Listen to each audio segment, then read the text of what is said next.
Hi, Hi, I'm Chris. Nice to I'm meet Neha. Nice to meet you. you. Neha Aziz. Yes. Are you in Texas? Yes, I'm in Texas. I'm in Austin. I'm wearing a Texas shirt and I'm doing this. Oh, amazing. Love it.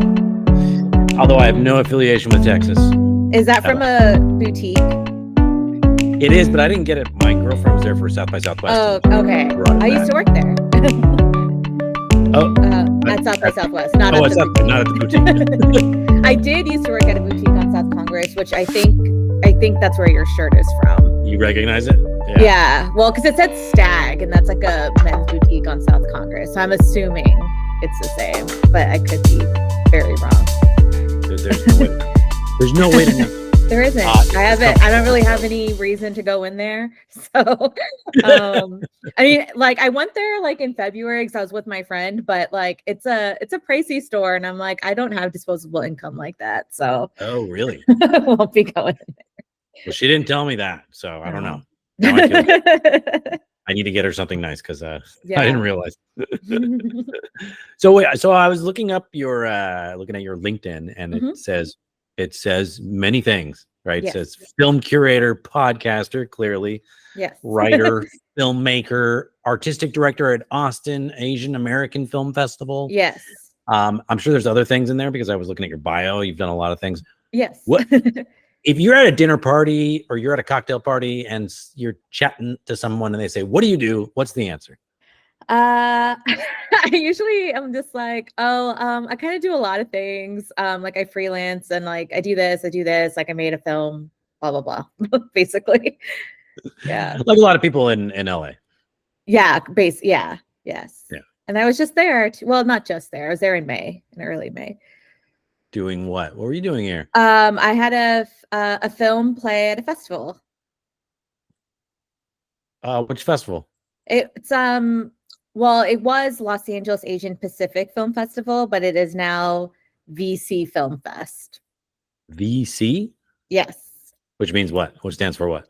Visual Communications. It's like the organization that puts on like LA Asian Film Festival, but they like kind of like went through a rebrand, and they were trying to just go by that now. Right. And what's the film? It was a short film it was my first short film that I made last year called So That Happened. Called So, That Happened. Yes. Is that how you're supposed to say it? No, it's more so just like, oh yeah, so not quite that enthusiastically. Gotcha. No. So That Happened. So that's been playing festivals. Been doing well. It's played 4 so far, and I'm waiting to hear back from like 25. So. Oh wow. Yes. You're doing the circuit. Yep. So I was so curious about that because you are also a film curator, right, for a festival. Yes, and you've worked in the film for a few.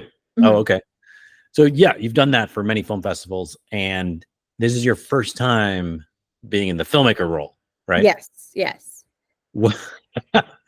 There's a lot to unpack there because there's the identity part where you have to put it out to the world that you're doing this, right? Which can be scary when you are normally the judger, like looking at people's films saying that's not good enough for my festival. Right. And now you're stepping into it. Yeah. What was that like? What were some of your like hesitations and fears like first going into it? I think it was like I kind of fell into programming. Like I was always interested in it. Like when I worked at South by, I mostly did communications. So I did like all the social media and blogs and announcements for the film festival and for parts of the film conference, and then South by as like a brand. And I would also like screen films because I just asked to if I could. And so I would watch films, and well, obviously I loved films, but then I kind of watched them and like, I put in my 2 cents. I obviously wasn't making the decisions. I wasn't like a programmer. I was just like, hey, like, let me watch them. And they're like, fine, whatever, like you can do it. Because my position at South by used to be within the film team, and then they had a big reorg like right before I got there, and then my position moved into communication. So I was like kind of like half and half in a way. And then I had a friend, all right, well, she's still my friend.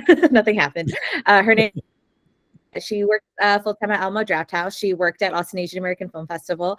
And I had met her at Fantastic Fest in Austin. I watched like the 5 non-scary films there, and they had a trade with South by. So that was the only reason I was there. Otherwise, I'm like a child and can't watch scary things. And we saw Burning from Lee Chang-dong, and we're actually going to play that in Austin next week. So that's pretty cool. And I met her. We had a mutual friend who I worked with. But then like I would randomly see her and like, follow each other on social media.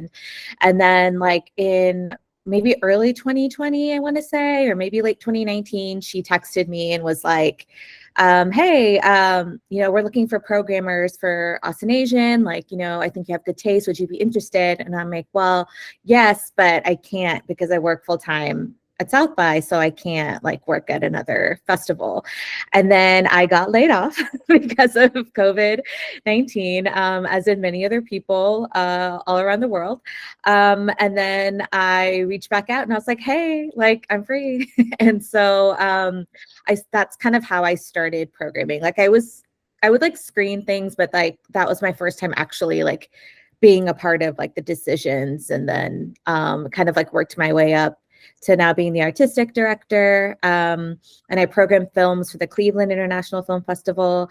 And I also program films for a nonprofit called rePRO, which is all about like body autonomy and reproductive health. And we curate, it used to be once a month, but this year we kind of changed the format where we have one film every other month, and then we do all these other components to it, and it's featured in our newsletter, and they focus on like a lot of different subjects like body positivity, adoption, endometriosis, like a lot of different things. It just sounds like a lot. Like I don't even know, like how do you manage your days and your weeks? And I mean, they're all at different times, and like different time commitments, right? So like Cleveland, the film festival was in April, so I haven't done anything for them. I'm going to be meeting with the artistic director this week to kind of see like my role in coming back and stuff. So they all have like their busy moments and their chill moments, and and then I try to create stuff in between. And then I also I'm a communications manager for the Asian American Documentary Network as well. And then I started writing for a PBS digital series this year too. what's that? It's called Roots of Resistance. So the first 2 episodes have already come out. It was me and another writer, and they're adding a couple of more. The one that I wrote was about the longest student strike in history. It's when ethnic studies became like a part of the curriculum at San Francisco State University in the 1960s. Okay.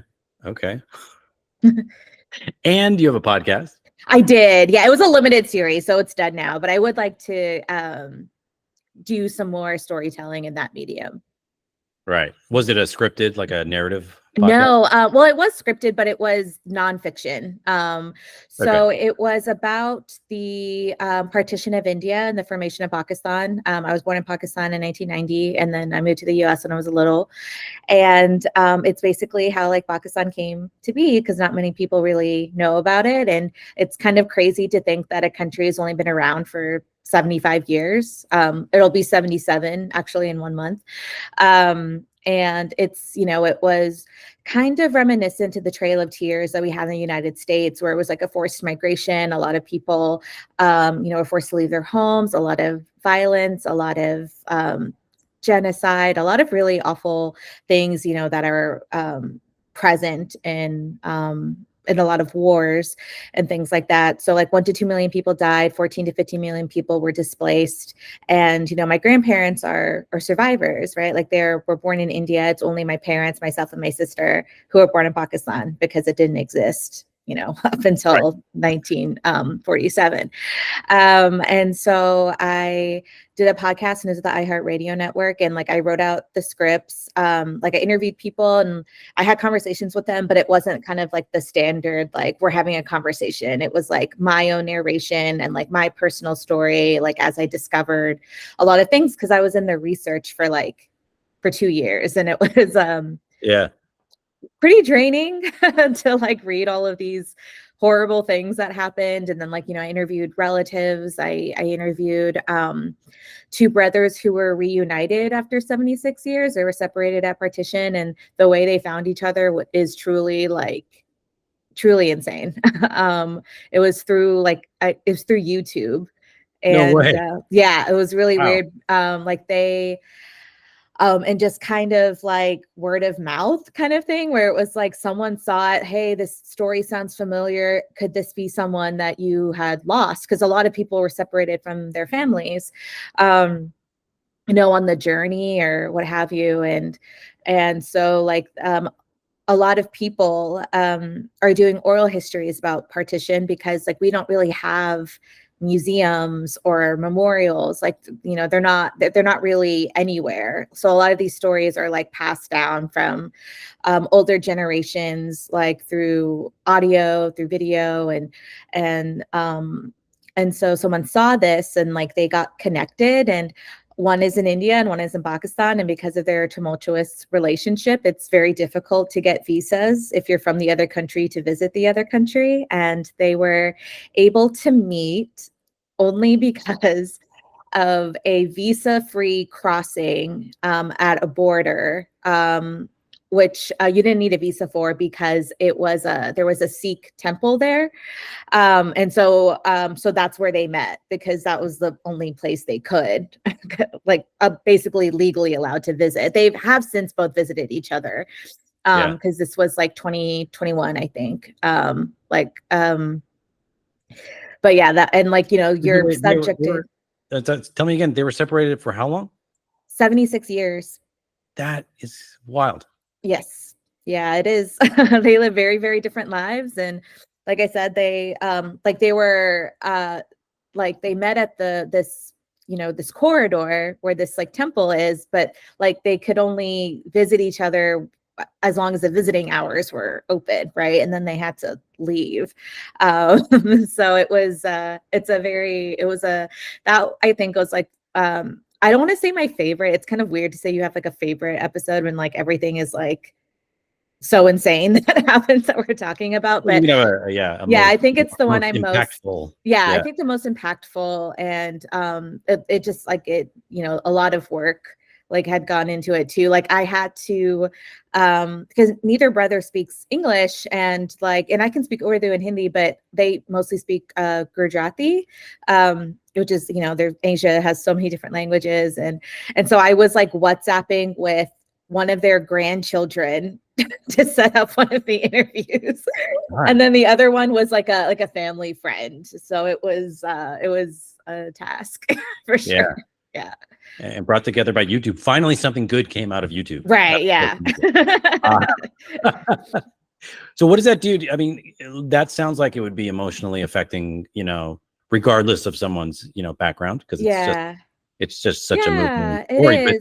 But for you personally, what did that do? Like I said, like it's like this is like something my grandparents went through, and so like I talked to my grandfather about it, and and like in the kind of first episode, I kind of get into like, this is kind of how I found out about like the actual truth about partition, because relatives don't really speak about it, right? Like they don't want to talk about like emotional things. Sometimes they're just like, it happened, whatever, I don't want to talk about it, and like my grandparents on my dad's side lived with my family for years, and I didn't really know about partition at the time, because they moved back to Pakistan, I think, when I was in my early teenage years. But like, I never once asked them about their life there. And like, now it's kind of too late. Like my grandmother on my dad's side has passed away. My grandfather just turned 90, like memories aren't what they used to be,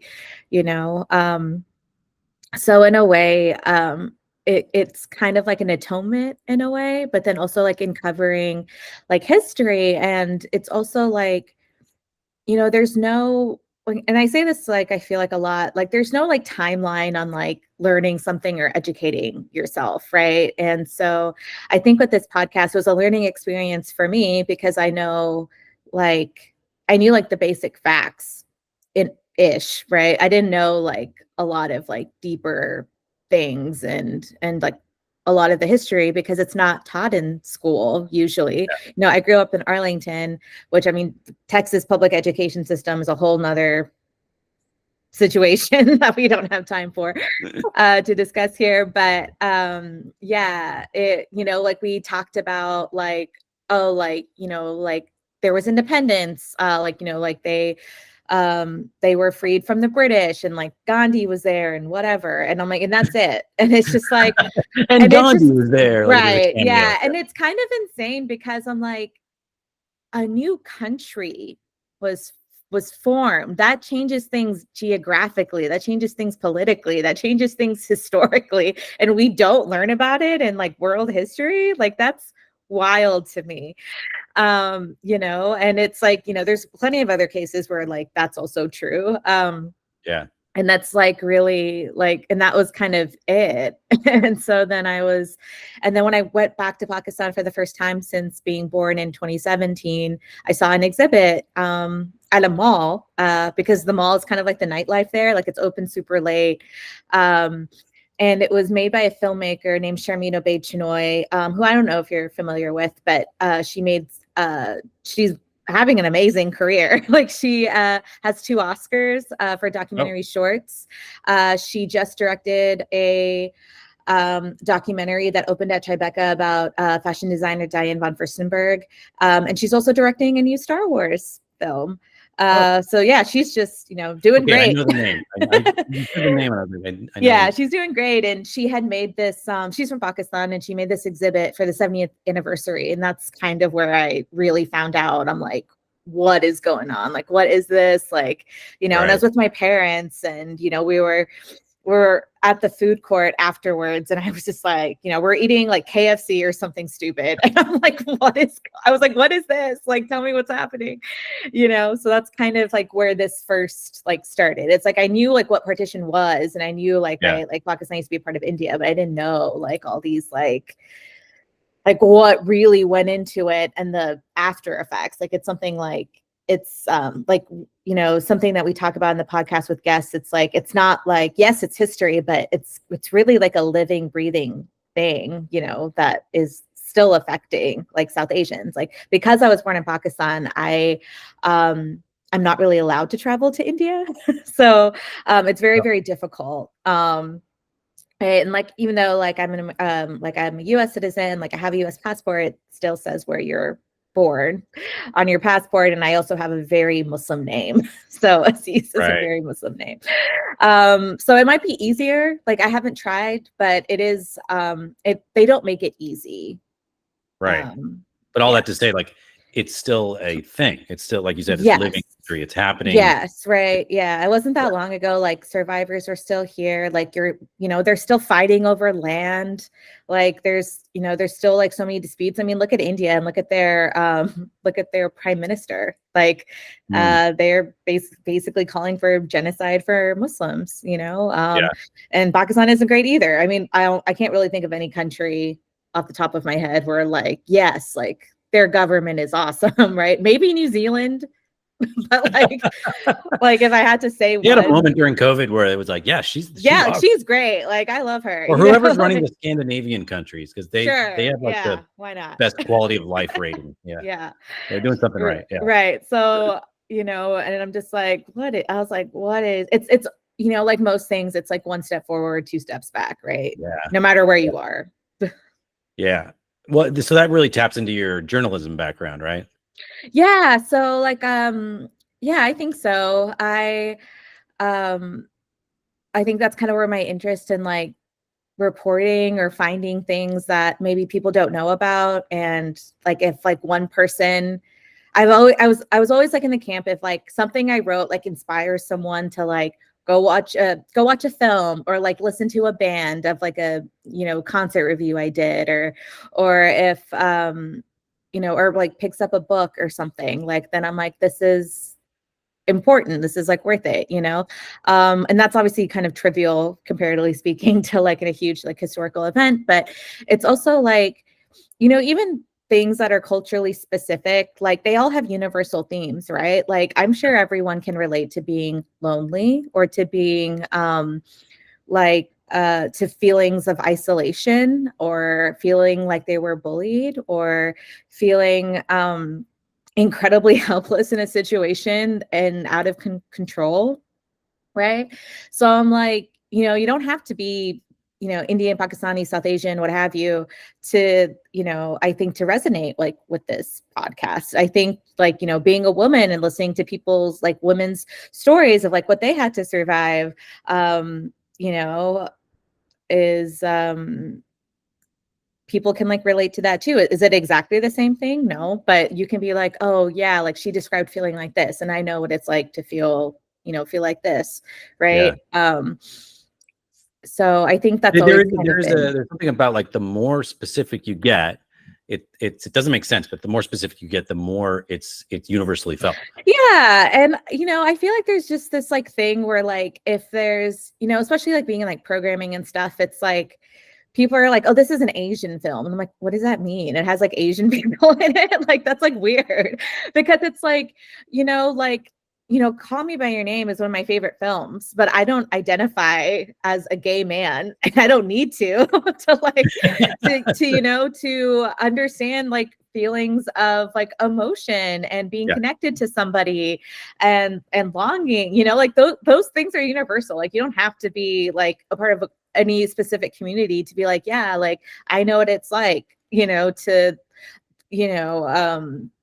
possibly have like unrequited feelings for someone, or, have a very powerful connection with someone, so it is like funny where people are just like, it's like when any other person like makes a film, like a white person makes a film, it's like for everybody. But like, if I make it, it's like, well, who's it for? And I'm like, it's for everyone. Like, you don't need to be South, you don't need to, be a part of specific communities, like to enjoy something. And that's something that's also just one of those like conversations that I think are always in like the festival space, especially. Yeah. So was that kind of the joy of journalism, was like the affecting people or moving people? Yes, I think so. I mean, also like, like I wrote for the college paper, and I'm like, I'm not gonna lie, it's fun to watch movies and go to concerts for free. Like, that's always nice, right?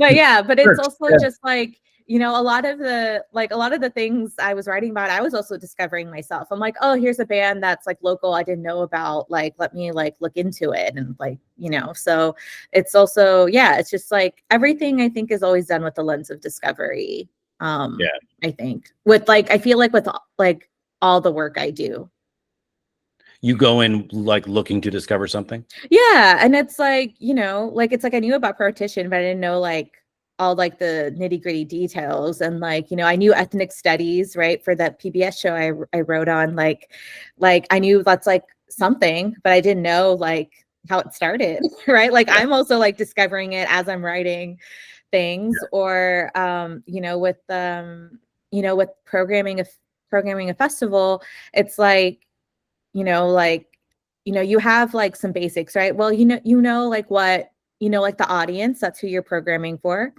And so you're like, okay, like here, like that's like something that you can pinpoint out. But like, no one really knows like what that lineup at the end of the day is going to look like, So it's like, in the whole point of like a festival is discovering new talent and voices, and just kind of seeing what people are finding interesting and want to make stories about.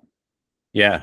No, there's a lot of people that say, oh, you write what you know or make what you know. Yeah. But I always thought that there was nice, like it's actually more engaging and more satisfying for the curious mind, for the artist. Yeah. And I believe in that too. You don't know, because you have to dive into it, right? Right. And like, and I like, they're like, that's something I also like my filmmaking happens to be like personal experiences, or experiences of like other people, or things that I'm like, oh, like this happened, but like I've always wondered about XYZ if like these other factors happened but didn't, so like it's kind of like a healthy balance of like of both, I think. So then how do you get that out of narrative storytelling when you're writing fiction, when you wrote the script of the movie you made?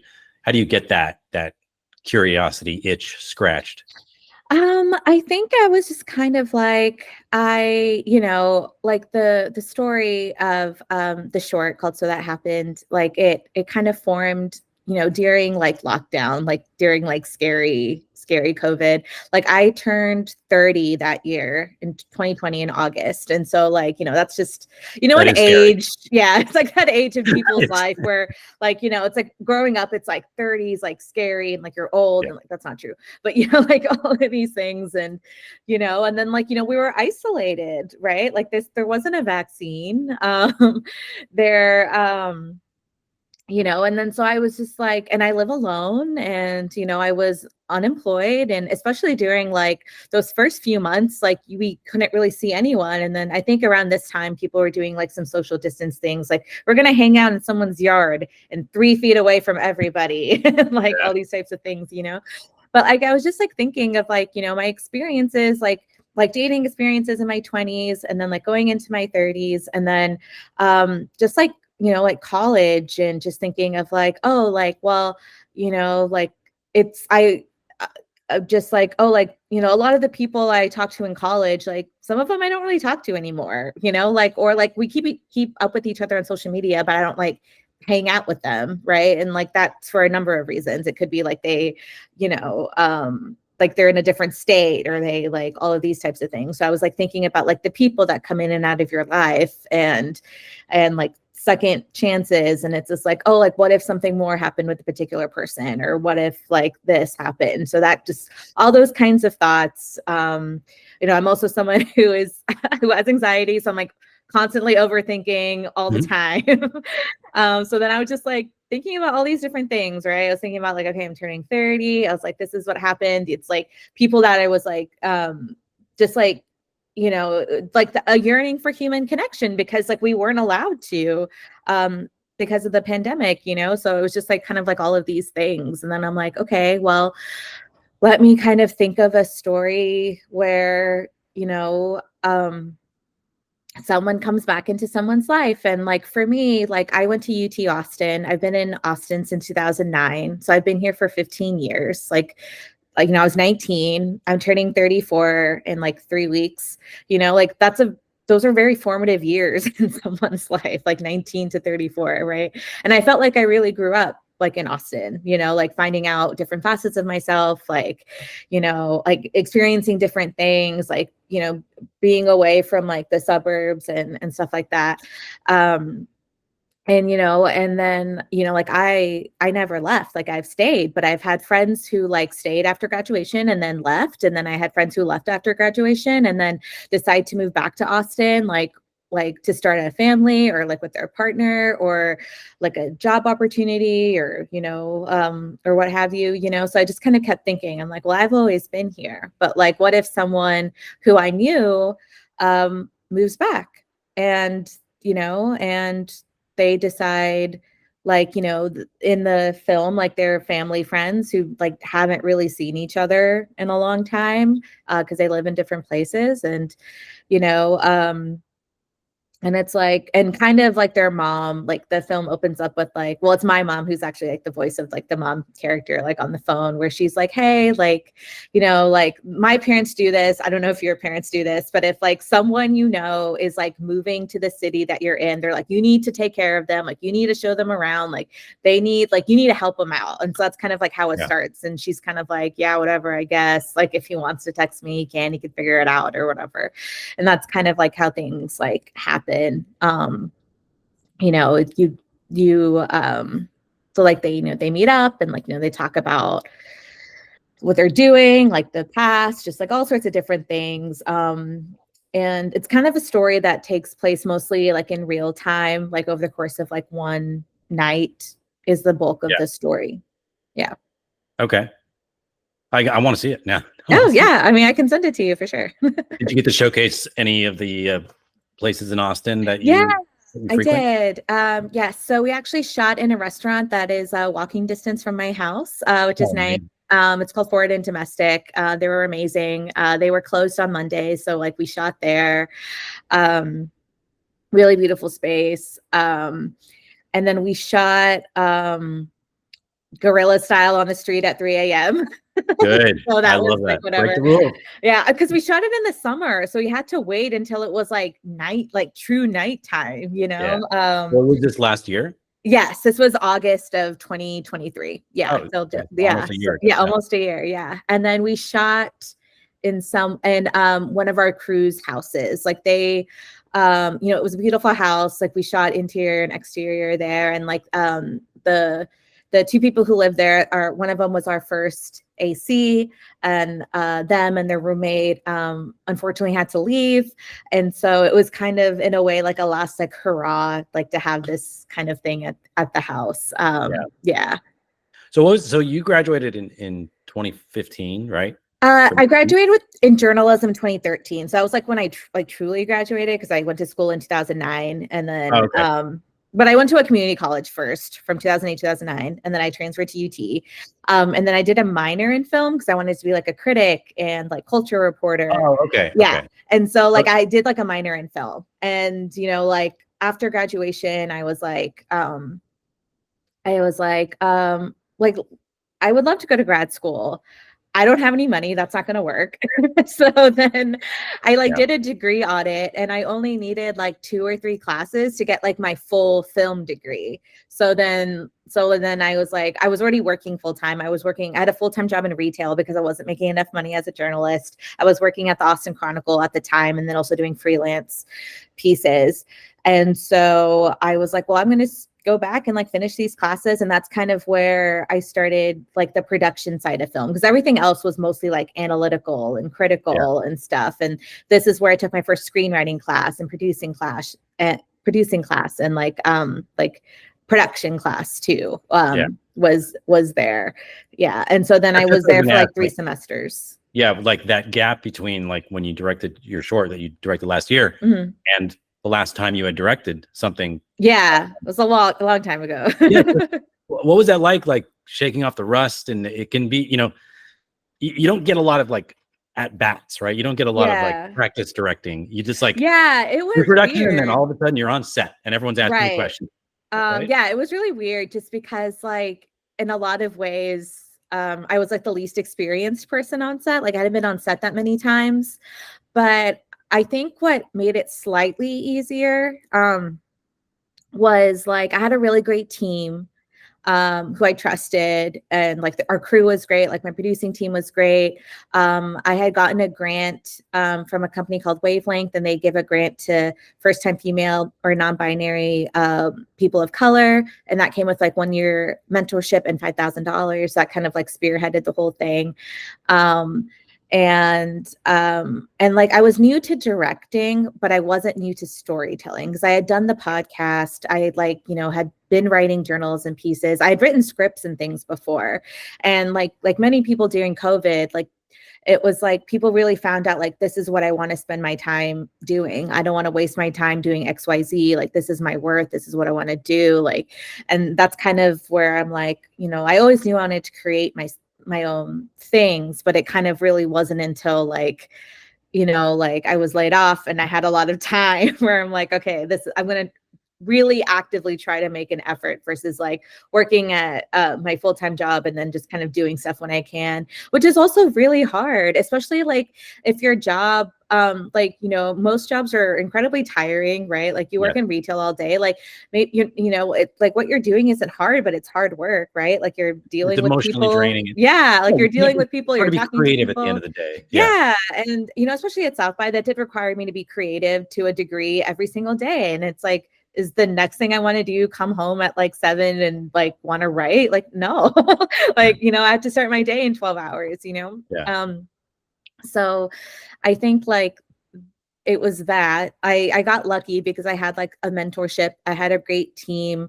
I talked to a lot of people who had made films before that I knew, and like asked like their experiences and things like that. And I think that's what helped. But yeah, like I was still like, and I feel that's always going to be the case, right? Like I feel like even though I've already made one, I feel like I'm trying to make a second one, and I feel like I'm still going to be like not crazy, like, you know what I mean? Like, still like, okay, like, you know, because there's only so much you can prepare, but like things will go wrong. Like, there's so many things out of your control, right? Like the first day, it was like all these things happened. Like, you know, like we go to someone's house to get the keys to the van, and then they're not home because they got the time messed up. And I was like, oh God, like we got to do this. Then me and my producer leave, and then our AC is like doing the van stuff. And then the van's like to load all the equipment, like the ramp was broken. And I'm like, how are we going to load it, all of this stuff? And then it's like we get to the restaurant where we're filming. And then they told us like, oh, there'll be a key to like do the AC and stuff, because we would have to turn it off when we're filming because it's too loud, right?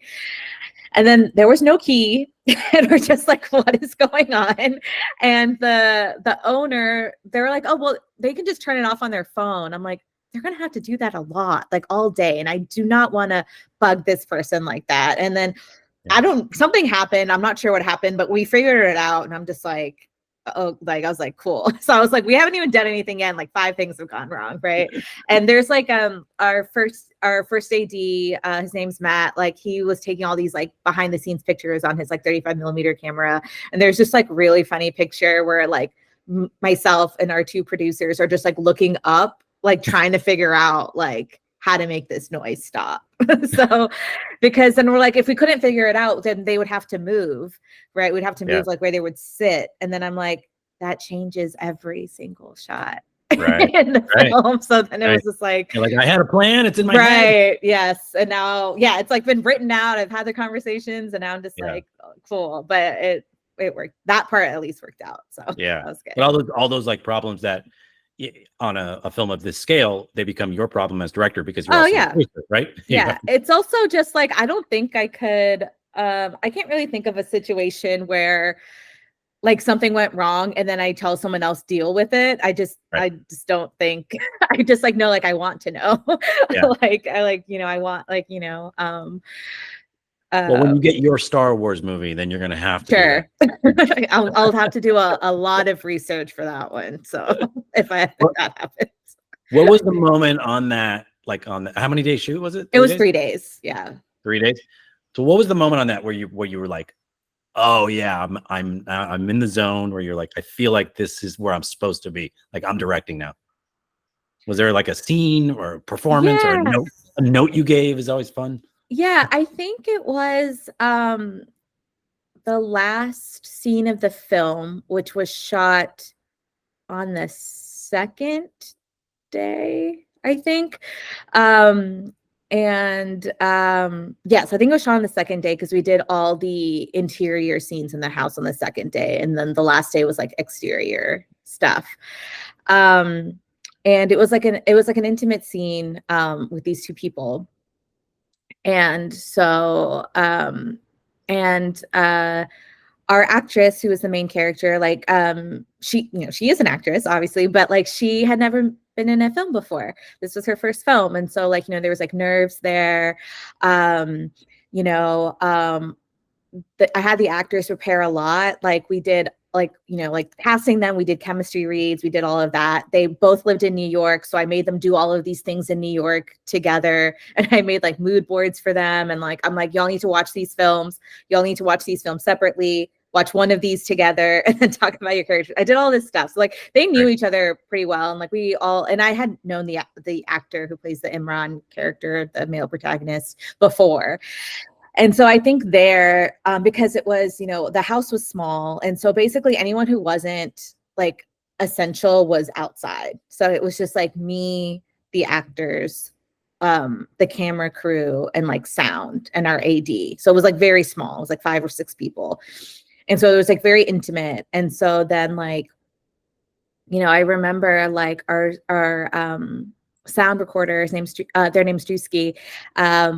He, I don't think he had read the script before, or like a lot of things changed too. And I remember like we were recording all these things, and then like I like looked at him, I'm like, are we good? And he just went like chills, like he just said chills, and I'm like, yeah, I think this is really, it's like you see like the culmination of like like it coming to life, right? And like, this is how I imagine the scene to be.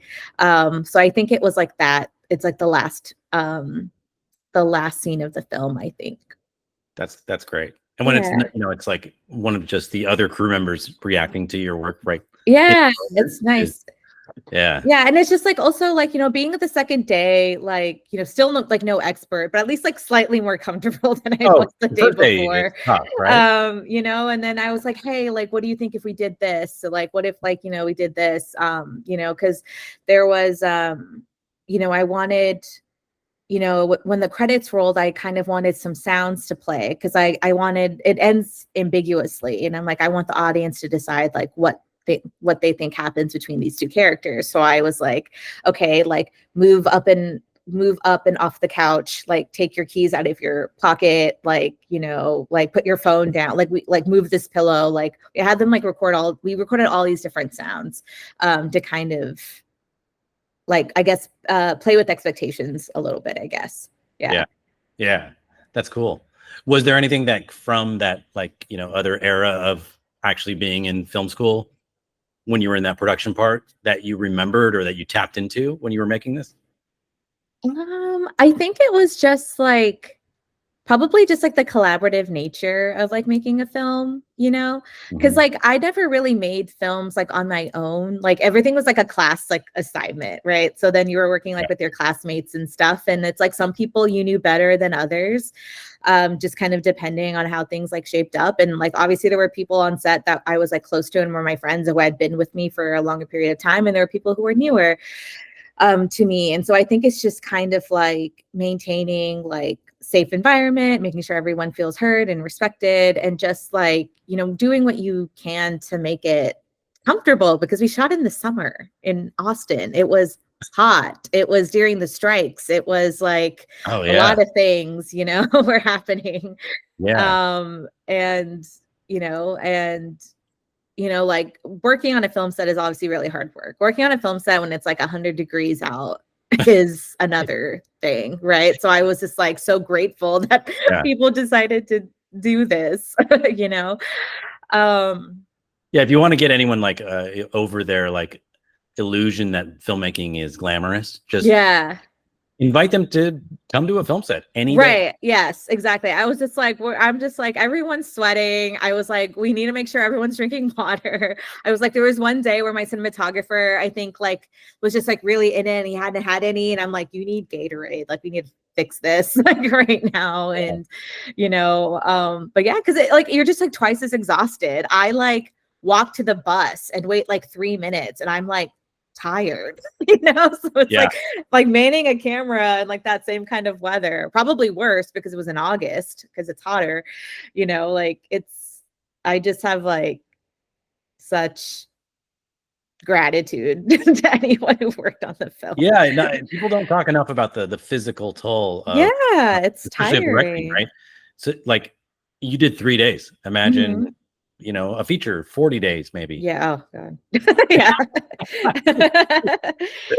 So you react to it, but you want to do it because you love it, right? I do, but I would feel like with a feature I may have a little bit more help and hopefully a lot more money. So there you go. That's it true. might make things a little bit easier.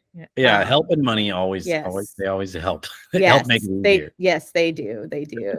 And I don't think I'll ever make a film in the summer unless it's like in Alaska. Like I don't think that's happening here. It made sense for like our timeline and how things worked out, but I was just like, wouldn't wish that upon anyone to do that again. So. Is there a plan for the next one? You're not waiting 8 years again. No, I'm not. No. So I've like written a script. I've written one draft of it. I actually haven't revisited since I wrote it, and I wrote it like a month ago, so it hasn't even been like that long. Because I was just tired because I was like, we were doing the film, and like, the film was done, but then it was like post-production, and then it was like festivals and like doing all these things, and then it's just like I don't want to, like, I'm still dealing with the first one. I don't want to like like think about another one, but then like a deadline for a cool program happened and I'm like, fine, I'll just have to I'll have to like do it. But it's like another kind of like slice of life story between two South Asian characters, and kind of really goes into like feelings and circumstances that are very prevalent in like online dating, since that's kind of like the norm where how people find each other for like all different kinds of relationships. So, and this one's a little bit more personal, more vulnerable than the first one. So I am applying to a lot of grants and a lot of programs to get funding, because last year, like, we had a great crowdfunding campaign. Like, we were fully funded in 3 days, which is amazing. Wow. And we met our stretch goal as well. So our goal was 15K, and we got to 20K at the end of the 30 days. And then, which was great. Yeah, no, it was crazy. But I'm like, I don't think that's going to happen again. You can count on that every time. Yeah, you can. And it's also just like, like, I don't want to do a crowdfunding campaign so close to doing another one, especially when I still owe some people some incentives from their pledges, So I'm just like, so I'm also like, well, I kind of want to, well, now that I have like demonstrated work, right? Like, then I'm hopefully there's like, and there's so many amazing programs to apply for that I wasn't eligible for because I didn't have like a body of work to show for it. Particularly, there's a really great grant in Austin called the Elevate grant that I am going to apply for, where individual creatives can apply, and that's great. And they can, and that money can go towards like work that they want to put out for people. So I'm kind of in like the very beginnings of like development, basically. And I feel like the earliest I would film it would be like maybe in like April, May. Yeah. And then if that doesn't work out, it's going to be the fall. I'm not going to do this ever again. Yeah. You know about the AFI directing workshop for women? I do. Yes, I do. I actually have the tab open because I have a separate like window of like programs I'm applying to. And I do know people who did go to AFI like grad school. And so they've also like told me about it in the past. Yeah. Oh, who do you know? Someone I was in a workshop with, her name is Javni Mota. I don't know if you know her. I know Javni, yeah. Oh, you do? I know Javni well, yeah. Cool, yeah. So I was in a mentorship program with her, and she's also just like killing it left and right. Absolutely, just amazing. And so she, we're all in like a WhatsApp group, and so like we share opportunities and stuff on there. And like at the time, it didn't make sense for me to apply because I was like in the middle of like everything. But I think when it reopens, and it's definitely something I'm looking into for sure. It's a great program. It is. Yeah. It doesn't give you the funding, but if you get into a program like that, you'll get funded. I'm also just like, I will find a way. I was like, I will make it work. If there's certain requirements you have to meet, and like, if I have to move to LA, if I have to do XYZ, I was like, I'll find a way, I'll make it work. I'll do it, No, look, that's got to be your mantra from now on. If, you're gonna be a filmmaker, because there's no excuses, because you can literally shoot something and distribute it. Yes. So I'm always in the camp of just like, like maybe I won't get in, like maybe it won't happen. I don't know. But like, if I do, like, I'll figure out a way to make it work. Oh yeah, definitely. So do you think that, so now you've gone through it, you've made a film and you're putting it out there in festivals, and you're also a festival programmer. Does it change the way you look at films? Do you think that other programmers should like have made a film? That's interesting. So like when I'm like programming and things like that, like very rarely I feel like does a film not get in because it's like bad, right? And even then that's like subjective, right? It's like so many different factors. Especially like, a festival like Cleveland, like we play like 125 more feature films, right? And those are just feature films. Like at Austin Asian, we play 30 combined. Like they're very, very different. That's small, right?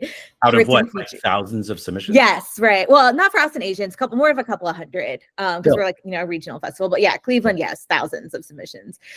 So there's like more space, there's more whatever, and it's like people gravitate towards different things. I think it's made the rejection process like a lot easier, because I've always been a person who I'm just like, well, if it doesn't happen, it's not meant to be. I'm going to do everything in my control to like make something happen, but like so many things are obviously not in your control. So if I don't get into a certain festival, I'm like, okay, but it's also like, I know there are so many films that I love that I don't take because it's like, I'm not the only decision maker.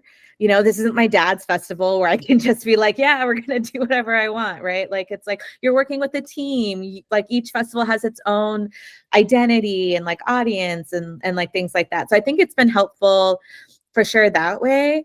But I also think like so many people think like one festival is like the end all be all, and like it's not. Like, you know, I was just like, yeah, of course. Like, is it amazing to get into Sundance and South by? Absolutely. Would I love to play at those festivals? Absolutely. But it's also just like it's not like your film isn't going to have a life if it doesn't play there, you know. Right.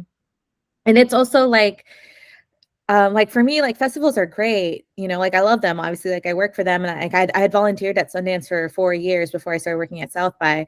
But it's also like, but it's like it's kind of like the perk, right? Well, now I have something that I know I enjoy and that I like, and then I want to create more things, and like getting into festivals is kind of like how you can share your work with the world, right? But it's not like, you know, well, I'm sure some people do statistically, but like I don't set out to make things. I'm like, well, this is a Sundance film. Like they will take this because of XYZ, right? I'm sure some people do, but that's not really how I look at things. But yeah, honestly, sometimes you know, even though I love my film so much, like there's obviously things I would want to change, or like things where I'm like, oh, like, you know, what if we did this or what if we did that, and whatever. And it's like, you know, even something like if I subjectively think something is bad, right? The amount of work that goes into making that, like, it's just like, I think it would be helpful for people to do that, right? It's kind of like I feel like everyone in the world should know what it's like to work in a service industry job, right? Like, so like Yes. you know what I mean? Like, so Yes. everyone like knows It how just to behave instills you with and empathy knows how to across act, the board. right? Yeah.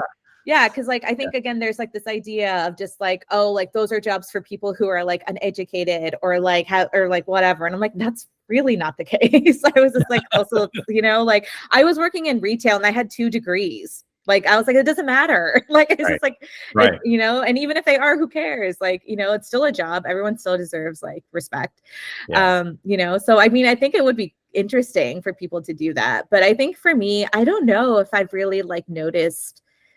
Like I feel because I've always just been a very like sensitive. I'm a sensitive person as well, so I feel like I'm usually like really trying to look at things like holistically and with so many different lenses and stuff.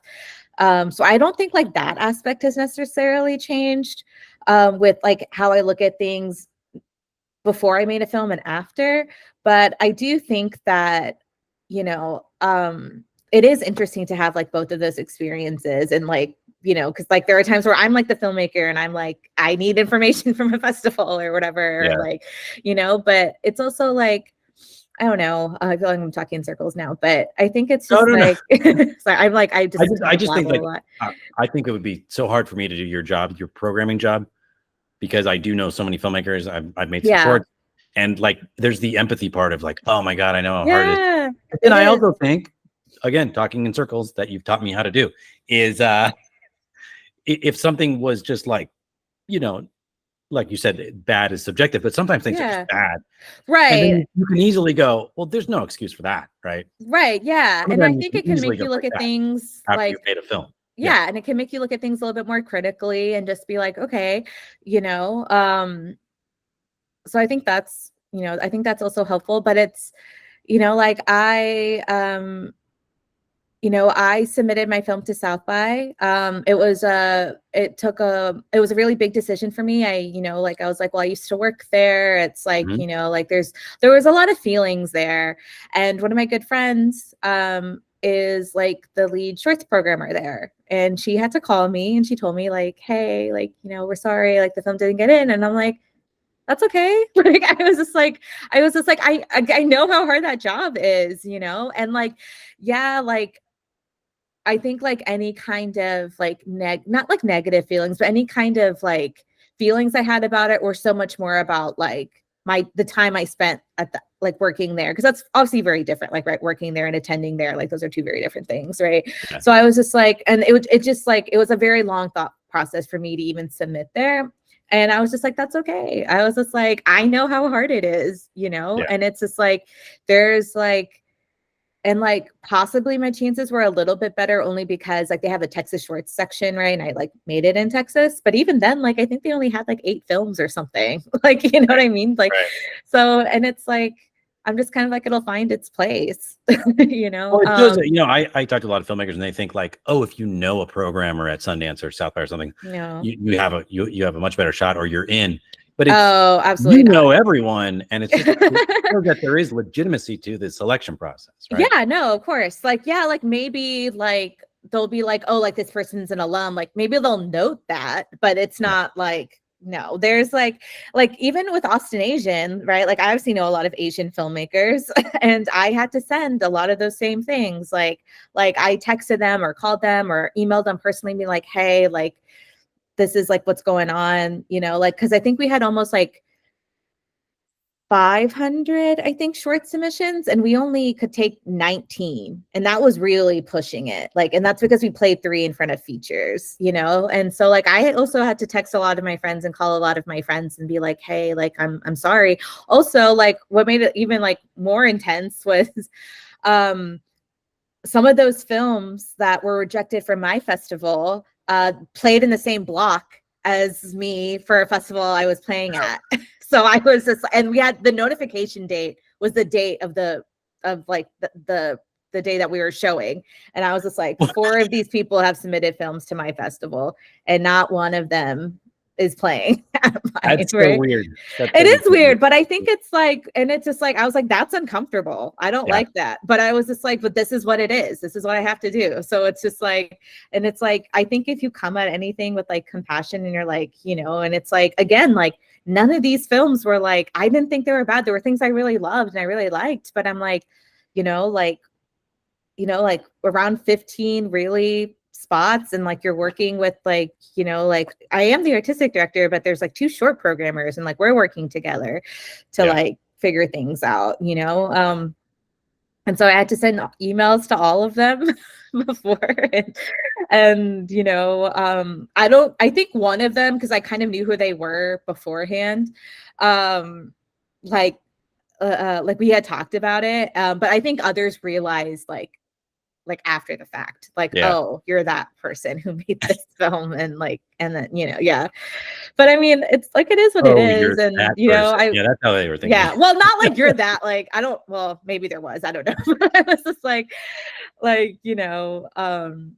but I'm just like, well, it is what it is. And it really, like, I mean, sure, it can feel personal, absolutely. And me being sensitive, like a lot of times I have to be like, it's not, but yeah, like this like rule of like this not rule, like this idea of like, oh, I know someone at Sundance and I know someone at Southside or whatever. I'm like, that doesn't, I'm like, maybe like, sure, like maybe it's like applying to college and maybe you'll get like 1 extra point or something, but like, but like, it's not like any kind of automatic in. Like getting into these festivals, Sundance, South by, Tribeca, I'm like, it's like applying to college. Like the admissions are like similar, if not harder, like to get into Sundance and the South by than it is to get into like Harvard and Yale, like it's like those percentages are very, very small. Well, and like you said, it's not one person making a decision. Right. It's like a team. It's so like I always feel like if you knew someone, it actually has to be exceptionally good because you have to put it forward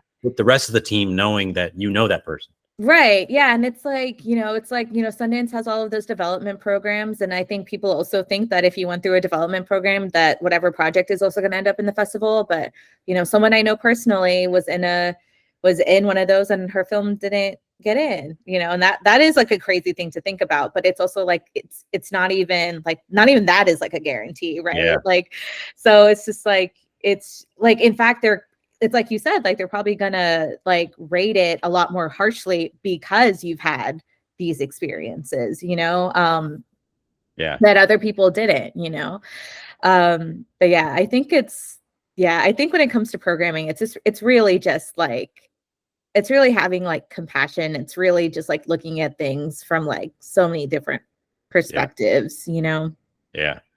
All right, we're coming up on an hour, so I'm gonna be respectful of your time. So this is like rapid fire, not that rapid fire, but just to connect it back to, since it's called After Film School, I gotta like kind of connect it back to film school. But sure, a light bulb moment in film school, or a teacher that inspired you, that really cracked open this mystery of filmmaking for you?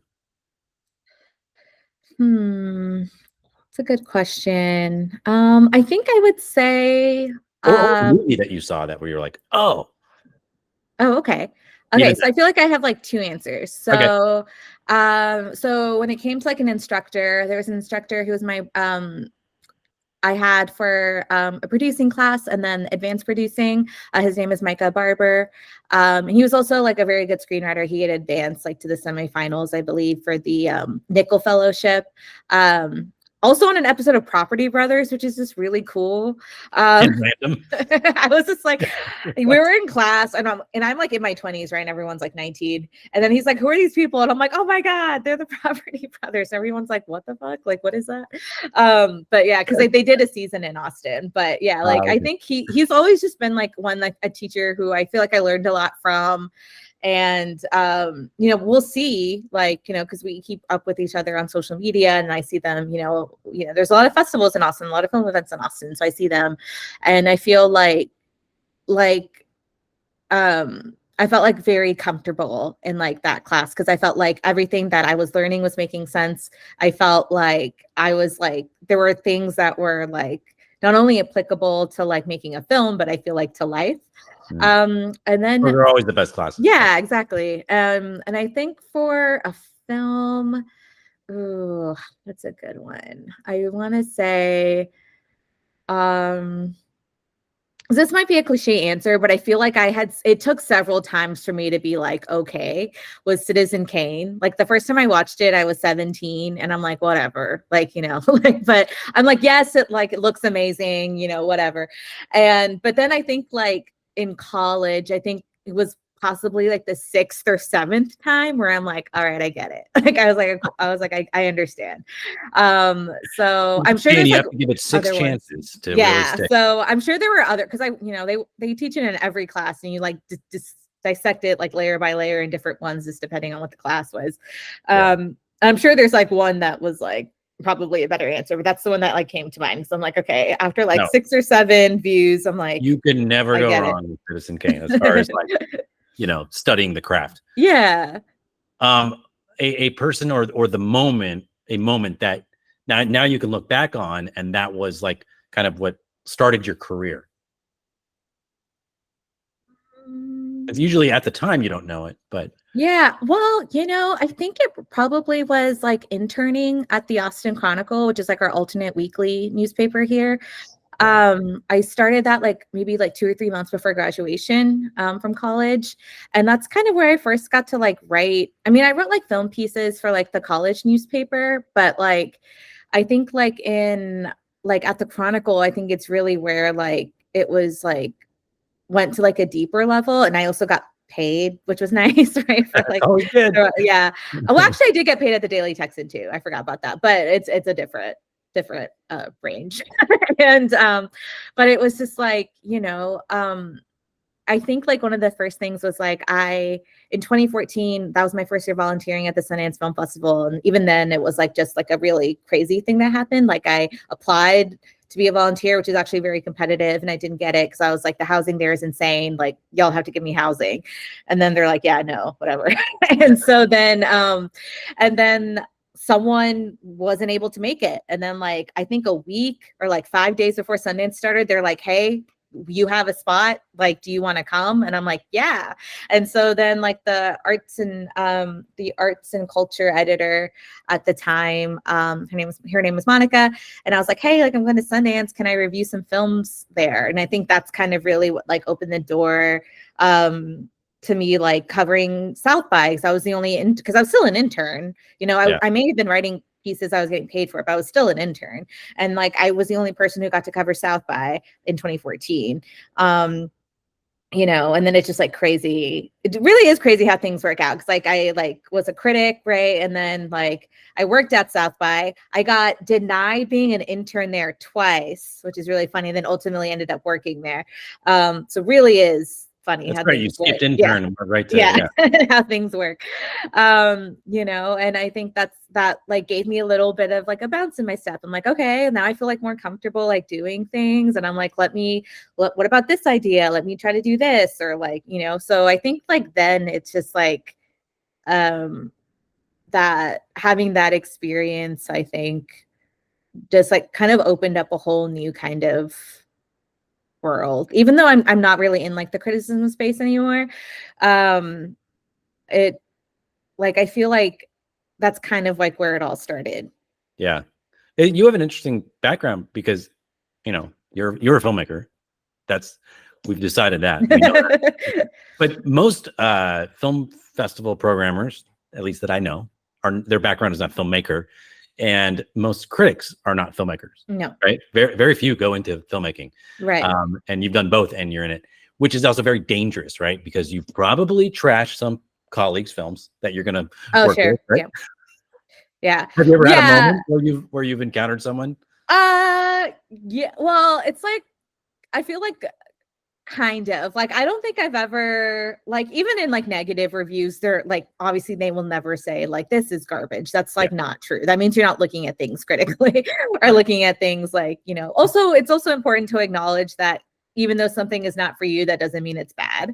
But I think the only time I can kind of think about it is in the podcast, there's an episode where I talk about partition in the media. And so there's like very few examples of films that discuss partition. The best one, I think, is Miss Marvel on Disney. They actually have like the last 2 episodes devoted to that. And like one of the films I discussed was called Viceroy's House, and it was basically the perspective of Lord Mountbatten, who was in charge of the partition and like and everything. And it's like I don't care about this man's point of view. Like, you know, it's just like, and it was like taken from this book called Freedom at Midnight, which is also based on 2 European historians, and it was like a straight account from Mountbatten or whatever. And the director, who's Gurinder Chadha, who made Bend It Like Beckham, a film that I really, really love. And, you know, she did Blinded by the Light, another film that's so charming and fun. And I was just like, why'd she make this? I was like, I don't get it. Like, and, you know, and we're talking about it like with like the utmost respect, but, you know, but it's also just like, I wasn't super into it. And then I did see her at Sundance, like at the South Asian House. Like she doesn't know who I am, but I think if I didn't, like if I didn't like talk about that film in the podcast, I think I would have went up to her. But I think it's like, no, I don't think I should do that. I don't think I should talk to her after saying like on a podcast, like, yeah, I didn't like this that much. You know what I mean? But, you know, but yeah, I don't think there's been a time yet where it's just like, oh, like, you wrote a negative review of like, you know, whatever. I don't think that's happened because that was only like, you know, like most of those reviews were done like almost like a decade ago now. Like I was in my 20s. Like that's not. Yeah, I was just like, also like, I was like, why are you even listening to a 22-year-old? Whatever. Like it doesn't matter. They don't know anything. Yeah, if you're letting that like, affect you, you have other issues to deal right. with. Yeah. I was like, I was just like, you know, my review of the Daily Texan, I was like, it shouldn't be haunting you like 12 years later. You know what I mean? So like, but yeah, so I know that about like, because I love reading film criticism and, you know, really, I don't want to say negative reviews, but they sometimes bring out some of the best writing. They do. Yeah. Because it's like, you have to acknowledge like, you know, like, yes, this isn't great, but there's parts of it that are really great. And like, I love this one moment. And if there was a little bit more of this, like maybe I would feel different, you know? But I guess on that same note, there are films that have played at festivals I've programmed at, but didn't get into another festival I programmed at. And then I've had to like do that. But that's a little bit different. And also like the filmmakers understand also just, you know, they're different festivals, different things, right? Totally. Yeah. Okay. Your favorite mistake that you made, a specific mistake that you learned the most from. And don't say you've never made a mistake. Oh, no, I make mistakes all the time. Protocol, it could be, you know, handling filmmakers at a festival. Even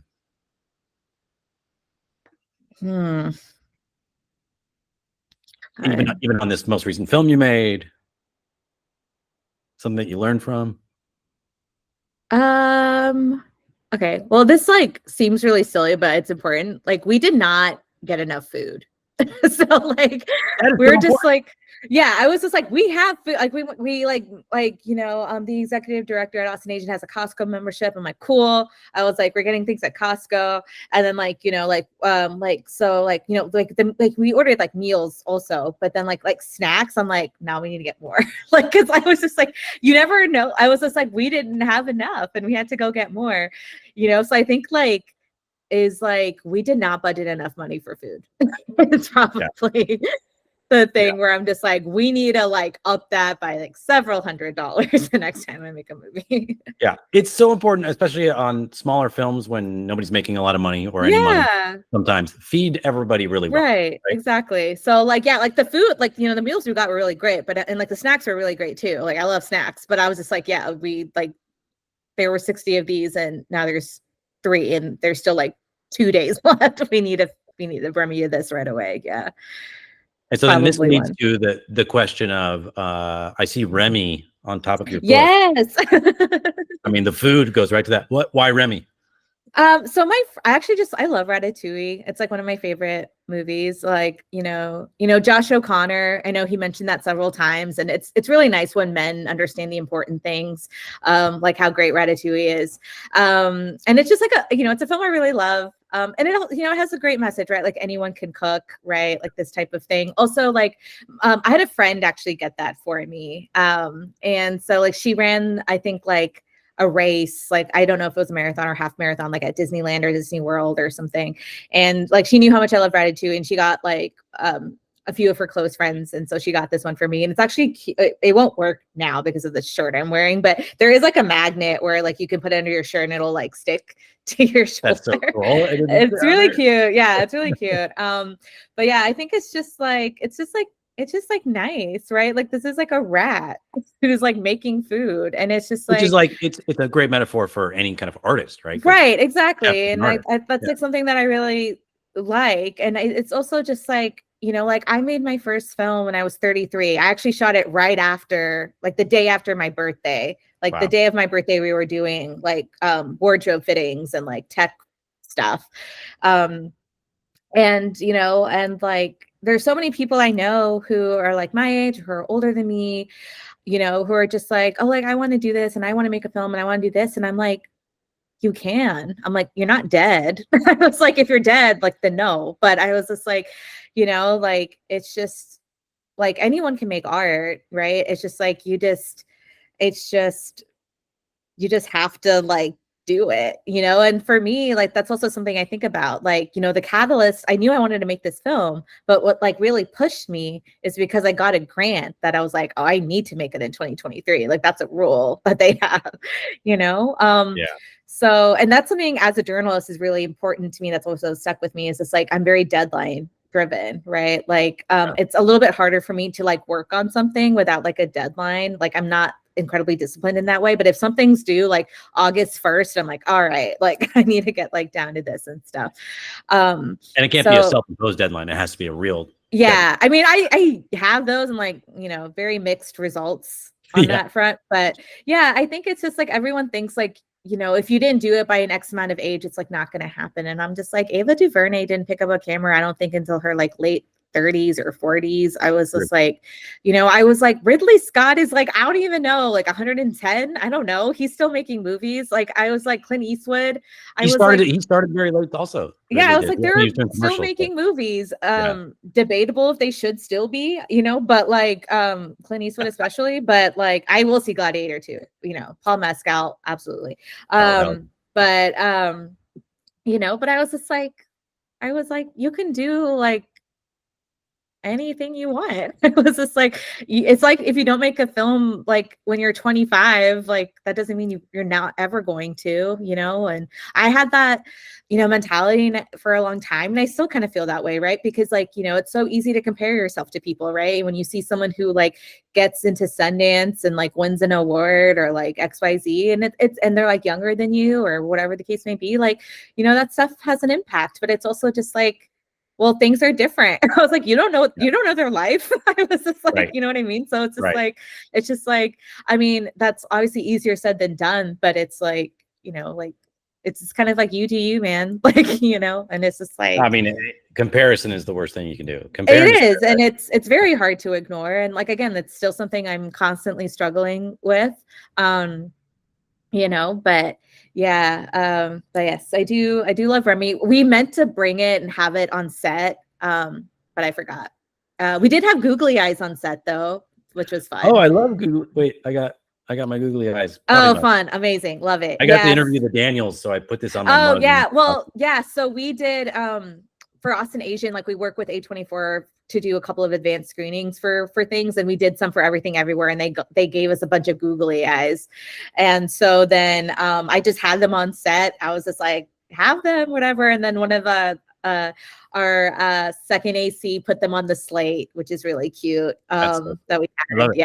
And then I had it like on, and I had name tags for everyone. So I'm like, I know everyone's name, but it's like not everyone knows each other. Like everyone needs to know each other's name and what they do, you know, like that's a little thing, but that does so much for it does. Yeah. I was just like, we're camaraderie. all contributing to this, you know. Yeah. We're all a part of this. And so I was just like, hey, I'm just gonna throw some googly eyes in here. So like that's what we Googly did. eyes, they just make people happy. I don't know They're what it fun. is. I love things with eyes on them. I don't know if you can see, but there's like eyes on like my couch pillow over there. But I do. I just love things with eyes on them. So yeah. Well, it's a great note to end on, which is like anybody can do it. Just go do it. Doesn't matter, you know, how old you are, or where you are. And I, you know, if you had never said your age, I wouldn't have guessed that, because you exude youthful energy, like with your that's so nice. Your soul and your personality. So send me the link to your film. I want to watch it. I will. Yes. Keep making them. Give yourself some deadlines. And yep. And thank you for spending this time with us. It was fun. Oh yeah, thanks for like wanting to talk. I know like we went over. I'm sorry. I have the tendency to babble. No. Sorry. I'm always trying to be respectful of your time. Okay. I'm, you know, it's only 7:15 out here in LA. Oh yeah, no, I'm chilling. I just plan to watch Twister after this because I'm watching the sequel on Wednesday. So it's not like super important. I'm excited. Yeah. I'm excited too. I love Twister. I also think it's hilarious that this is Lee Isaac Chung's follow-up to Minari. So that's also amazing. It makes no sense. Right? Also, like, hey, you want to switch genres? Here's a great example. Couldn't be more different. These two films. So someone needs to play those back to back, double feature. Oh my god, that would be amazing. That's a really great idea. That would be amazing. That's a really good idea. The Twister comes into the town and then just rips up the little. Oh my god, I love that. That's RV. So funny. All right, Neha. Am I saying it right? Neha? Neha, yes. Neha. Thank you so much. Yes. Next time you're in LA, come say hi. I will for sure. And then I'll send you a link actually right after we get off, just so I don't forget. Awesome. Okay. Have a good night. You too. Enjoy Twister. I will. Bye. Bye.